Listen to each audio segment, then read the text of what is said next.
गिनती की पुस्तक, चौथा अध्याय, वचन 1 से लेकर 49 तक। लेवियों के कहाती कुल के कर्तव्य। फिर यहोवा ने मूसा और हारून से कहा, लेवियों में से कहातियों की उनके कुलों और पितरों के घरानों के अनुसार गिनती करो, अर्थात 30 वर्ष से लेकर 50 वर्ष तक की आयु वालों में जितने मिलाप वाले तंबू में काम काज करने को भर्ती हैं। और मिलाप वाले तंबू में परम पवित्र वस्तुओं के विषय कहातियों का यह काम होगा, अर्थात जब जब छावनी का कूच हो तब तब हारून और उसके पुत्र भीतर आकर बीच वाले पर्दे को उतार के उससे साक्षी पत्र के संदूक को ढाँप दे। तब वे उस पर सुइसों की खालों का आवरण डालें और इसके ऊपर संपूर्ण नीले रंग का कपड़ा डालें और संदूक में डंडों को लगाए। फिर भेंट वाली रोटी की मेज पर नीला कपड़ा बिछाकर उस पर परातों, धूपदानों, करछों और उंडेलने के कटोरों को रखे और नित्य की रोटी भी उस पर हो।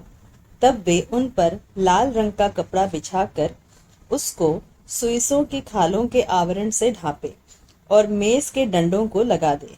फिर वे नीले रंग का कपड़ा लेकर दीपकों, गुलतराशों और गुलदानों समेत उजियाला देने वाले दीवट को और उसके सब तेल के पात्रों को जिनसे उसकी सेवा टहल होती है ढांपे।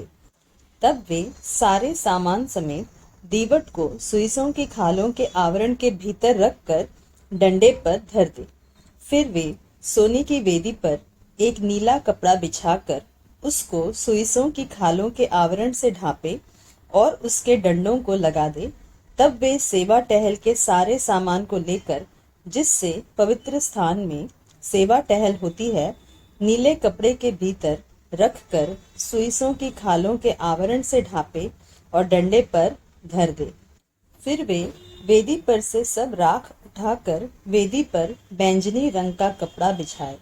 तब जिस सामान से वेदी पर की सेवा टहल होती है वह सब, अर्थात उसके करछे, कांटे, फावड़ियां और कटोरे आदि वेदी का सारा सामान उस पर रखे और उसके ऊपर सुइसों की खालों का आवरण बिछाकर वेदी में डंडों को लगाए। और जब हारून और उसके पुत्र छावनी के कूच के समय पवित्र स्थान और उसके सारे सामान को ढांप चुके, तब उसके बाद कहाती उसके उठाने के लिए आए पर किसी पवित्र वस्तु को न छुए, कहीं ऐसा न हो कि मर जाए। कहातियों के उठाने के लिए मिलाप वाले तंबू की ये ही वस्तुएं हैं। जो वस्तुएं हारून याजक के पुत्र इलियाजार को देखभाल के लिए सौंपी जाए वे ये है, अर्थात उजियाला देने के लिए तेल और सुगंधित धूप और नित्य अन्नबलि और अभिषेक का तेल और सारे निवास और उसमें की सब वस्तुएं और पवित्र स्थान और उसके कुल सामान।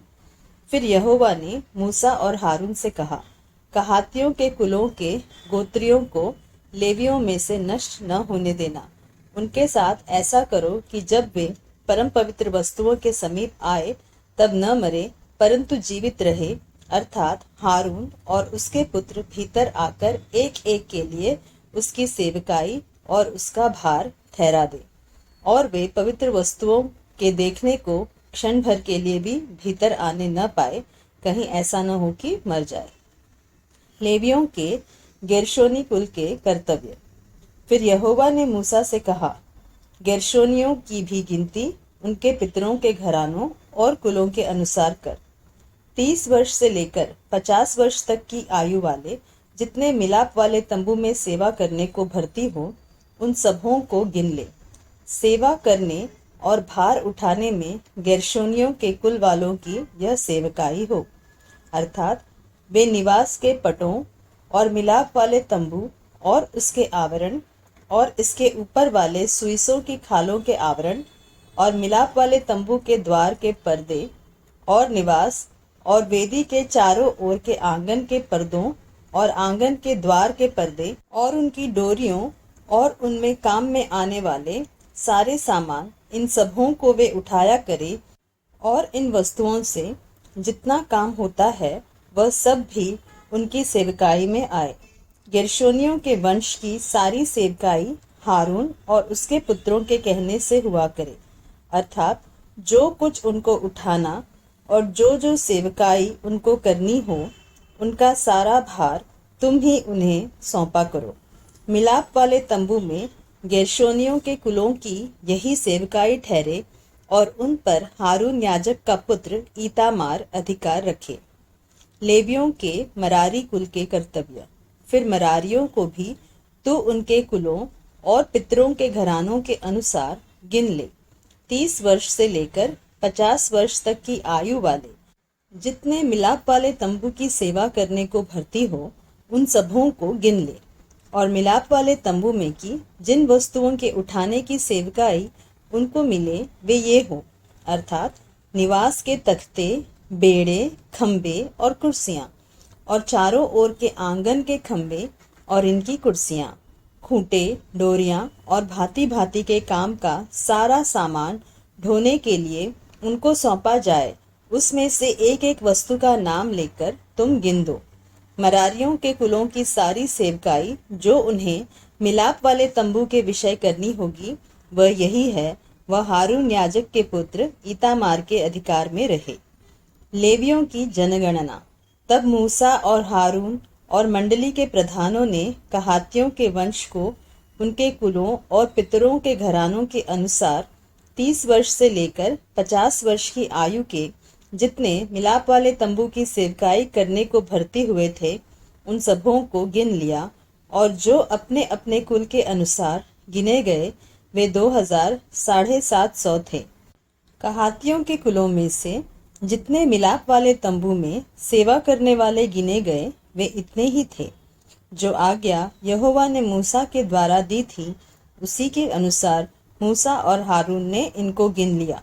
गेर्शोनियों में से जो अपने कुलों और पितरों के घरानों के अनुसार गिने गए, अर्थात 30 वर्ष से लेकर 50 वर्ष तक की आयु के जो मिलाप वाले तंबू की सेवकाई करने को भर्ती हुए थे, उनकी गिनती उनके कुलों और पितरों के घरानों के अनुसार 2630 थी।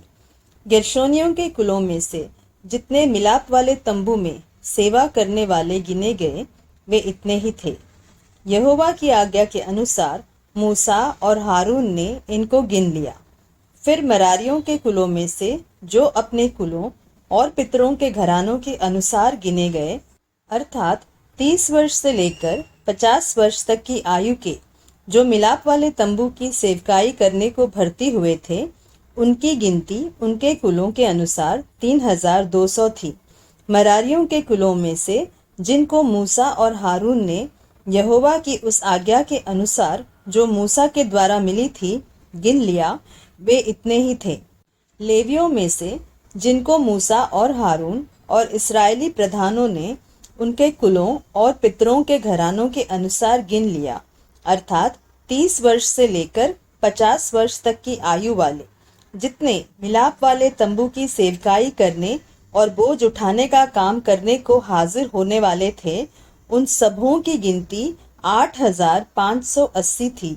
ये अपनी अपनी सेवा और बोझ ढोने के लिए यहोवा के कहने पर गए। जो आज्ञा यहोवा ने मूसा को दी थी, उसी के अनुसार वे गिने गए।